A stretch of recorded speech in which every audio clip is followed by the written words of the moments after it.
श्री शिवाय नमस्तुभ्यम श्री शिवाय नमस्तुभ्यम श्री शिवाय नमस्तुभ्यम श्री शिवाय नमस्तुभ्यम श्री शिवाय नमस्तुभ्यम श्री शिवाय नमस्तुभ्यम। हर हर महादेव। काल हर दुखर दारिधर कष्टर हर हर महादेव। शंभु शंभु बुलबम का नारा है, बाबा एक सहारा। मैं प्रथम पूज्यदेव गणपति गणेश जी महाराज का आह्वान करता हूँ। उनसे प्रार्थना करता हूँ कि इस कथा स्थल पर पधार कर आवाज समझ देवी देवताओं के साथ इस कथा का श्रवण कर हमें कृतार्थ करें। आवाज समझ देवी देवताओं को आने का मार्ग दीजिए और सभी लोगों पर अपनी अखंड कृपा बनाए रखिए। हे गजानन, हे बुद्धि के दाता, हे विश्व विधाता, आप सभी के कल्याण के लिए कार्यरत रहते हैं। गणों के नायक हैं, आपको बारंबार मेरा नमस्कार है। मैं यहाँ के स्थान देवता, वास्तु देवता, इस ग्राम क्षेत्र के रायपुर नगर के सभी देवी देवता तथा इस सोसाइटी में विराजमान सभी देवी देवताओं का हृदय तहे दिल से स्वागत करता हूँ और उनसे प्रार्थना करता हूँ इस कथा स्थल पर पधार कर आवाज समझ देवी देवताओं के साथ एक कथा का श्रवण कर हमें कृतार्थ करें। हमसे कोई भूल हो रही हो तो बाबा क्षमा करें। मैं अपने शिव परिवार महापरिवार को भी आमंत्रण करता हूँ। भोले बाबा से विनती करता हूँ इस कथा स्थल पर पधार कर आप सभी का मनोकामना पूर्ण करते हुए कथा का गौर बिंदोरा काशन माँ मैया पार्वती के साथ ग्रहण करें और हम पर कृपा बनाए रखें। मैं अपने गुरुदेव आचार्य संगीत कृष्ण जी महाराज सामरिया बाबा को वंदन करते हुए गुरु आज्ञा लेकर आज की कथा प्रारंभ करूंगा। मैं अपने कुल देवी के सरस्वती माता तथा अपने पितर पितरानी का आह्वान करता हूँ। समस्त देवी देवताओं का आह्वान करते हुए बाबा भोलेनाथ के समक्ष यही प्रण करता हूँ कि बाबा मैं आपके सानिध्य में हूँ, मैं आपके का दास हूँ, आप जानो आपका काम जाने। काल हर दुखर धारीधर कष्टर हर हर महादेव। हम लोगों ने 16वें अध्याय तक का अध्ययन अभी तक किया है।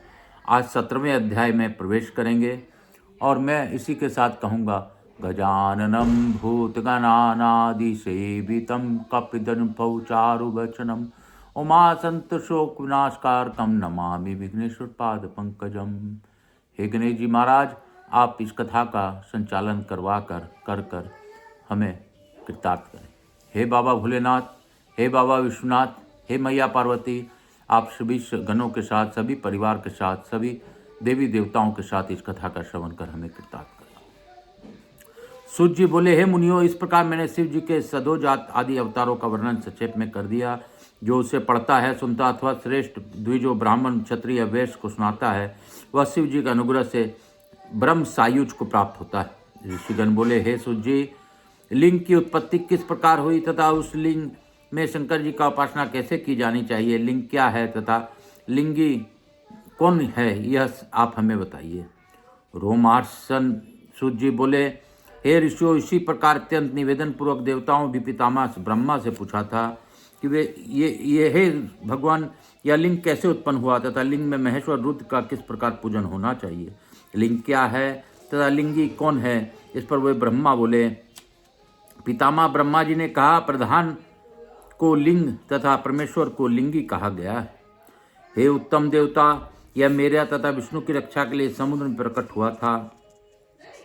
जब देवताओं की सृष्टि समाप्त हो गई तब वे देवता ऋषियों के साथ जनलोक चले गए और पुनः स्थिति काल के पूर्ण होने के पर और उसके बाद 1000 चतुर्युगी के अंत में पुनः प्रलय के उपस्थित होने पर वे सत्यलोक चले गए। उस समय में ब्रह्मा बिना किसी अधिपत्य के शाम अवस्था को प्राप्त था। इस प्रकार अंत में अनावृष्टि के कारण सभी स्थावर पदार्थों के सूख जाने पर सभी और समस्त पशु पंच मनुष्य विष पिशाच राक्षस गंधर्व आदि कर्म से सूर्य की किरणों से दग्ध हो गए। तत्पश्चात चारों ओर समुद्र के व्याप्त हो जाने तथा घोर अंधकार छा जाने पर योग आत्मा निर्मल उपद्रव रहित 1000 सिरों वाले, 1000 नेत्रों वाले, 1000 पैरों वाले, 1000 भुजाओं वाले, विश्वात्मा सब कुछ जानने वाले सभी देवताओं तथा संसार की उत्पत्ति करने वाले रजोगुण से युक्त होने के कारण ब्रह्मा, तमोगुण से युक्त होने के कारण स्वयं शंकर, सत्वगुण से युक्त होने के कारण सर्वव्यापी विष्णु, सबकी आत्मा होने के कारण महेश्वर, कालात्मा, काल रूप नाभि वाले शुक्ल कृष्ण मृगो गुणों से रहित नारायण, महान बाहु वाले तथा सत्य असत से युक्त सर्वात्मा जल के मध्य से शयन करने लगे। उन्हें इस प्रकार जल स्थित कमल पर सोते हुए देखकर मैं उस क्षण उनको माया से मोहित हो गया और उन सनातन को हाथ से पकड़कर उठाते हुए क्रोधपूर्वक मैंने उनसे कहा, तुम कौन हो यह मुझे बताओ। तत्पश्चात मेरे तेज तथा दृढ़ हस्त प्रहार से शेषनाग रूपी सैया से उठकर इंद्रियों को वश में रखने वाले वे प्रभु उस क्षण बैठ गए। इसके बाद निद्रा से विक्लिन स्वच्छ कमल सदृश नेत्रों वाले प्रभायुक्त भगवान हरि ने अपने सम्मुख विराजमान मुझ ब्रह्मा को देखा और उन भगवान ने सैया से उठकर थोड़ा हंसते हुए मुझसे मधुर मधुर वाणी में कहा, हे महाधुते, हे वत्स, हे पितामह, तुम्हारा स्वागत है, स्वागत है। हे श्रेष्ठ देवताओं, उनका यह वचन सुनकर रजोगुण युक्त होने के कारण शत्रुतापूर्ण भाव से मैंने मुस्कुरा कर उन्हें जनार्दन से कहा, हे अनद सृजन तथा संहार करने वाले मुझ ब्रह्मा को तुम वत्स वत्स इस प्रकार संबोधित करते हुए जैसे गुरु शिष्य से कहता है उस प्रकार से मुस्कुराकर क्यों बोल रहे हो। जगत के साक्षात रचयिता, प्रकृति के प्रवर्तक, सनातन, अजन्मा, पालनकर्ता, विश्व के उत्पत्ति कारक ब्रह्मा, विश्वात्मा, विधाता तथा धारण करता मुझ कमल नयन पितामह से मोहयुक्त होकर इस प्रकार क्यों बोल रहे हो, इसका कारण शीघ्र बताओ। इस पर उन्होंने भी मुझसे कहा, संपूर्ण जगत का सृष्टि पालन करता था संहार करता मैं विष्णु ही हूँ, ऐसा जानो। और तुमने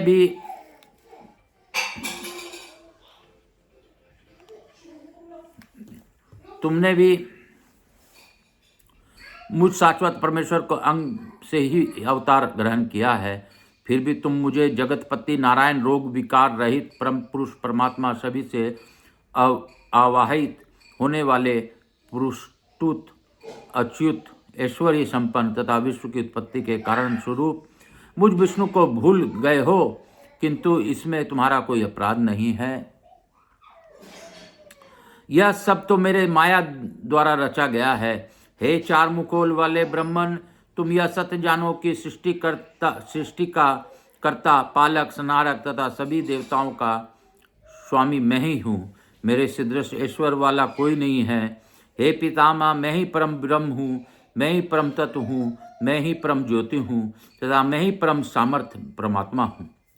हे चतुर्मुख, इस जगत में जो समस्त स्थावर जंगम वस्तुएं दिखाई पड़ रही है अथवा जिसके बारे में सुना जाता है उन सबको मुझ में व्याप्त किया हुआ जानो। प्राचीन काल में मैंने ही स्वयं 24 तत्व वाले व्यक्त सृष्टि रची है। नित्य अंत को प्राप्त होने वाले सूक्ष्म अति सूक्ष्म बुद्धिजीवी क्रोध से उत्पन्न अन्य तामसी सृष्टि तथा आप ब्रह्मा सहित अनेक ब्राह्मण मेरी माया के प्रभाव से ही विरचित हैं। मैंने बुद्धि की रचना की है तो उसमें 3 प्रकार के अहंकारी सात्विक, राजस, तामस तथा निर्माण किया है। इसी प्रकार मैं अपने माया से 5 तंत्र मात्रा एवं मन, इंद्रियां, आकाश आदि 5 महाभूतों की सृष्टि मैंने ही की है। यह वचन कहने के अनंतर रजोगुण की वृद्धि से परस्पर शत्रुता भाव से प्राप्त हम दोनों से इस प्रलय प्रसागार के भव्य भीषण रोमांचकारी संग्राम होने लगा। इसी बीच हम दोनों के कलह को दूर करने तथा ज्ञान प्रदान करने के निमित्त एवं दीप्तिमान लिंग हम लोगों के समक्ष प्रकट हुआ। वह लिंग हजारों अग्नि ज्वालाओं से व्याप्त सैकड़ों काल अग्नि से के सदृश क्षय तथा वृद्धि में रहित आदि मध्य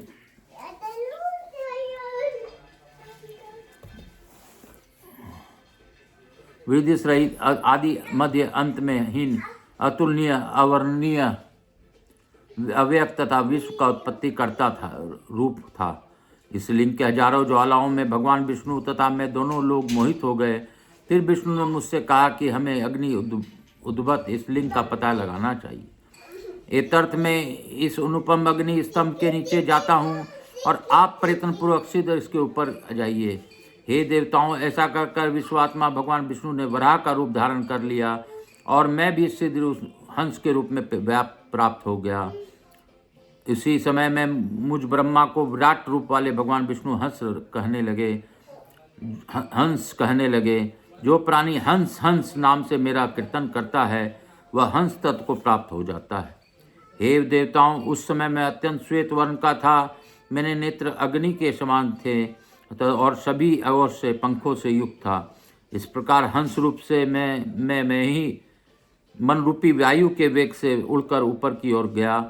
उधर विश्वात्मा नारायण विष्णु भी 10 योजन चौड़े तथा 7 योजन लंबे और नीचे अंजन के समूह सदृश मेरु पर्वत तुल्य शरीर वाले श्वेत तथा दक्षिण दिष्टांकुर एवं विशाल थुथन वाले छोटे छोटे पैरों वाले विचित्र अंगों वाले प्रलयकालीन सूर्य के समान प्रकाशमान दृढ़ अनुपमय भीषण शब्द वाले तथा स्वरता उपराजय कृष्ण वराह का रूप धारण करके उस अग्नि स्तंभ लिंग के नीचे की ओर गए। इस प्रकार विष्णु भगवान 1000 वर्ष तक वेग पूर्वक नीचे की ओर जाते रहे, किंतु वराह रूप विष्णु इस लिंग के मूल का अल्पांश भी नहीं देख सके। शत्रु का दमन करने वाले में ब्रह्मा भी उस लिंग का अंत जानने की इच्छा से पूरे प्रयास के साथ सिद्धतापूर्वक ऊपर की ओर जाता रहा। तत्पश्चात अहंकार पूर्वक ऊपर गया हुआ मैं उस लिंग का अंत न देखकर अत्यंत थका हुआ नीचे लौट आया। और उसी प्रकार सभी देवताओं का उद्भव करता तथा महान शरीर वाले भगवान विष्णु भी थकान एवं स्नान भरे नेत्रों के साथ लिंग का मूल न पाकर नीचे से ऊपर आ गए। शंकर की माया से मोह को प्राप्त हुए महामना विष्णु मेरे साथ आकर परमेश्वर को प्रणाम करके व्याकुल मन से खड़े हो गए। इसके बाद मेरे साथ पुनः परमेश्वर के पीछे से बगल से तथा आगे से प्रणाम करके वे विचार करने लगे कि आदि अंतहीन यह क्या है। हे श्रेष्ठ देवताओं, इस समय वहाँ लुप्त स्वर में युक्त ओम ओम ऐसे अत्यंत स्पष्ट शब्द रूप नाद सुनाई पड़ा। यह तीव्र शब्द क्या है, ऐसा मेरे साथ विचार करते हुए वे विष्णु खड़े रहे। तभी उन्होंने उस ओम नाद के अंत में लिंग के दक्षिण भाग में सनातन आदि वर्ण आकार, उसके ऊपर भाग में उकार तथा उसके मध्य में मकार देखा। इस प्रकार सूर्यमंडल के समान आदि वर्ण आकार को लिंग के दक्षिण में अग्नि के सदृश प्रतीत होने वाले उकार को उत्तर में तथा चंद्रमंडल के तुल्य मकार को मध्य में देखने के बाद उन पुरुष श्रेष्ठ विष्णु ने उसके ऊपर तुर्यातीत अमृत रूप कला रहित विकार शून्य निद्वंद अद्वित शून्य स्वरूप ब्रह्म तथा अभ्यंतर से रहित ब्रह्म तथा अभ्यंतर से युक्त ब्रह्म तथा अभ्यंतर दोनों रूपों में स्थित आदि मध्य में अंत में रहित तथा आनंद के भी कारण स्वरूप शुद्ध सप्टिक के सदृश प्रकाशमान प्रभु को देखा। आकार ओमकार और मकार रूप 3 मात्राएं तथा बिंदु रूप अर्धमात्रा स्वरूप वाला प्रणव की नाद कहलाता है और वही ब्रह्म संज्ञा वाला ऋग यजु तथा सामवेद उन दोनों मात्राओं के रूप में विष्णु ही है। उसी वेद रूप शब्द के द्वारा विष्णु ने विश्वात्मा ईश्वर शिव का चिंतन किया। उसी समय से अत्रिद्रिय दर्शक परम तत्व रूप कल्याणकारी वेद हुआ और उसी ऋषि वेद से विष्णु ने परमेश्वर शिव जी को जाना। देव ब्रह्मा बोले, वाणी भी मन के साथ जिन्हें प्राप्त न करके लौट आती है, उन चिंता रहित भगवान रुद्र का वाचक एकाक्षर प्रणव ही है। और यह एकाक्षर प्रणव इस सृष्टि के परम कारण रूप सत्य आनंद तथा अमृत रूप परात्पर परम ब्रह्मा भी वाचक हैं। उसी एकाक्षर प्रणव के अंगार संज्ञक भगवान ब्रह्मा उकार संज्ञक परम कारक स्वरूप विष्णु तथा मकार संज्ञक परमेश्वर नील लोहित का प्रादुर्भाव हुआ है। आकार संज्ञक तथा ब्रह्मा सृष्टि के निर्माता, उकार संज्ञक विष्णु मोल्ड करने वाले तथा मकार संज्ञक शिव उन दोनों ब्रह्मा तथा विष्णु पद सदा अनुग्रह करने वाले हैं। मकार रूप भगवान शिव ब्रिजवान, आकार रूप ब्रह्मा बीज तथा उकार रूप प्रधान पुरुषेश्वर विष्णु योनि कहे जाते हैं। नाद रूप महेश्वर शिव ही स्वयं बीज तथा 3 योनि तीनों ही हैं। ये बीजी रूप महेश्वर स्वेच्छा से अपने को विभाजित करके प्रतिष्ठित है। इसी बीजी रूप परमेश्वर शिव के लिंग के आकार रूप बीज है ब्रह्मा। उकार रूप योनि विष्णु में गिरकर चारों ओर वृद्धि को प्राप्त होने लगा और वह फिर स्वर्ण का अंड हो गया इसके बाद एकाक्षर प्रणव को आदि अंत में अवेशित करके वह दिव्य अंड बहुत वर्षों तक जल में स्थित रहा। तदंतर 1000 वर्षों के बाद साक्षात आदि रूप परमेश्वर ने जल के स्थित उस जो बुध अंड को भी 2 भागों में कर दिया। उस अंड को ऊर्ध्व स्थित हो हेममय पवित्र कपाल से आकाश तथा नीचे के भाग से 5 लक्षणों से संपन्न पृथ्वी की उत्पत्ति हुई। उसी अंड से आकाश संज्ञक चतुर्भुज ब्रह्मा प्रादुर्भाव हुआ। अतः वही लिंग रूप प्रणव सभी लोगों की सृष्टि करने वाला तथा वही प्रणव उकार उकार आकार उकार मकार रूप तीनों प्रकार का ईश्वर है। इस प्रकार वह प्रणव ओम रूप ब्रह्मा कहा गया है। ऐसा यजुर्वेद के ज्ञाताओं में श्रेष्ठ मनुष्यों ने कहा और उन यजुर्वेद ज्ञाताओं के वचन सुनकर उस ऋग्वेद की रचा तथा श्याम मंत्रों ने भी आदरपूर्वक स्वीकार किया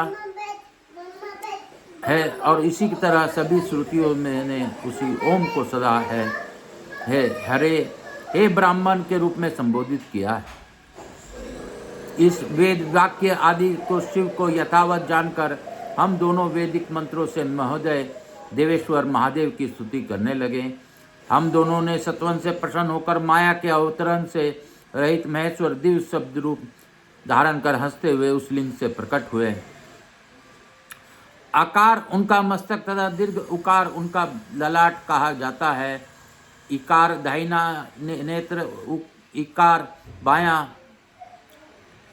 ऐकार बायां नेत्र, उकार दाहिना कान, औकार बायां कान, ऋकार उन परमेश्वर का दायां कपोल, ऋकार उनका बायां कपोल, लिरी तथा लृ क्रमशः उनके दाहिने तथा बाएं दोनों, नसापुट एकार ऊपरी ओष्ठ, एकार उन प्रभु का नीचे का ओष्ठ, ओकार तथा ओमकार का क्रमशः ऊपर तथा नीचे के दंत पक्तियां अम तथा अ इन उन धीमान देव के क्रमशः ऊपर तथा नीचे के तालुक कंकार आदि 5 अक्षर क ख ग घ अंग उनके दाहिने ओर से के 5 हाथ। इसी प्रकार चकार आदि 5 अक्षर बाईं ओर के 5 हाथ, डकार टकार आदि 5 अक्षर, दायां पैर तकार तथा बायां 5 अक्षर बायां पैर पकार, उन परमेश्वर का उदर फकार, दाहिने पार्श्व बकार, बायां पार्श्व भकार, उनका सकंद मकार, ब्रह्म योनि महादेव शंकर का हृदय, यकार से लेकर सकार प्रयत्न 7 वर्ण य र ल व मूर्धन स तालव्य स मूर्धन स उन प्रभु के 7 धातु हुकार, हकार उनकी आत्मा तथा छकार उनका क्रोध कहा गया है।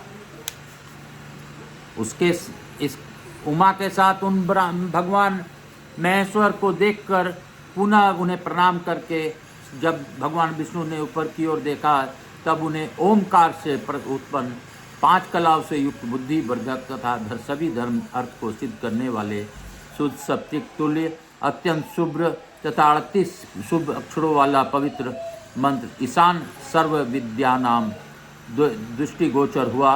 साहित्यिक गायत्री से उत्पन्न 4 कलाओं वाला 24 अक्षरों से युक्त तथा वश्य कारक हरित वर्ण अत्युत्तम मंत्र तत्पुरुषाय विद्याय अर्थ वेद में उत्पन्न 8 कलाओं से युक्त 33 शुभ अक्षरों वाला कृष्ण वर्ण तथा अत्यंत अभिचारिक अघोर मंत्र अघोरोभ्यो अस्थ धीरोभ्यो घोरेभ्यो यजुर्वेद से प्रादुर्भाव 8 कलाओं वाला श्वेत वर्ण वाला शांति कारक 35 अक्षरों से युक्त पवित्र सदोजात मंत्र सदोजातम परध्यामी एवं सामवेद से उत्पन्न रक्तवर्ण बाल आदि 13 कलाओं से युक्त जगत का आदि स्वरूप तथा वृद्ध संहार का कारण रूप 66 अक्षरों वाला उत्तम मंत्र वाम देवाय नमो दृष्टिगत हुए।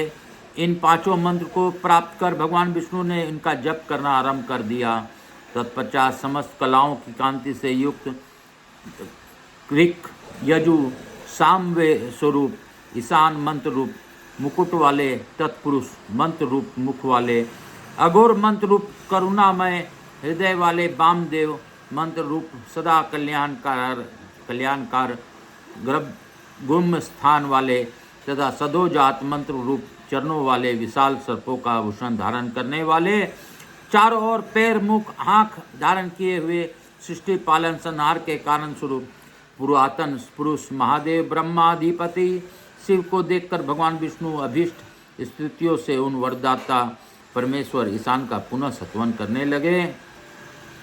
इस प्रकार से लिंग महापुराण के अंतर्गत पूर्व भाग में लिंगोद्भव नामक 17वां अध्याय पूर्ण हुआ। बोलो शंकर भगवान की जय। काशी काशी शिव काशी मोक्ष नगरी काशी की जय। हर हर महादेव शंभु शंभु बोल बम का नारा है, बाबा एक सहारा। इसी के साथ हम लोग आज की कथा को यहीं पे विराम देंगे और लघु आरती करते हुए यही कहूँगा कि बाबा आपकी दया है जो हमें पुराणों का सानिध्य प्राप्त हो रहा है। आपके प्रादुर्भाव का यह अद्भुत प्रसंग सुनकर हम भाव विभल हो गए। बाबा यह सत्य है कि हम जो नहीं जानते वो पुराणों के माध्यम से जानने को मिलता है।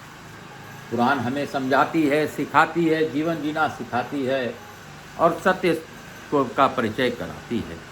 काल हर दुखर दारिधर कष्टर हर हर महादेव शंभु शंभु।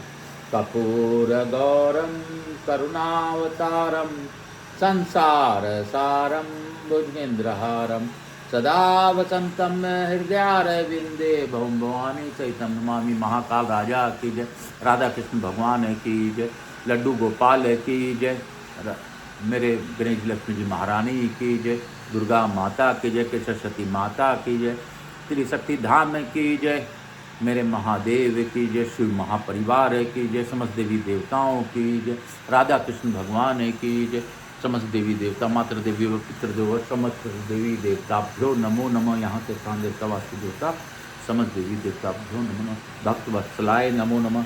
हर हर महादेव शंभु शंभु बोल बम का नारा है, बाबा एक सहारा।